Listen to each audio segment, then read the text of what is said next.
দীঘার জগন্নাথ ধাম উদ্বোধনের কাউন্টার করতে কাঁথিতে সনাতনী সম্মেলন বসিয়েছিলেন শুভেন্দু অধিকারী, যেখান থেকে চূড়ান্ত অপমান করা হলো হিন্দুদের। এই সভায় তথাকথিত পদ্মশ্রী কার্তিক মহারাজ হিন্দুদের কিভাবে অপমান করেছে দেখুন। আমাদের এই সনাতন হিন্দু ধর্মের মানুষ মন্দিরে গেলে মন্দিরে যাওয়ার নাম নেই, প্রসাদের আগে বসে যাওয়া হয়।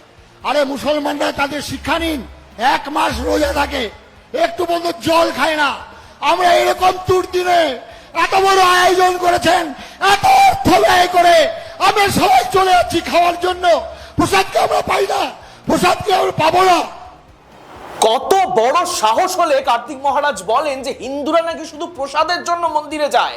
সকল হিন্দু দর্শকদের প্রশ্ন করছি, আপনারা পুজো উপাসনা ভুলে শুধু প্রসাদ পাওয়ার জন্য মন্দিরে যান?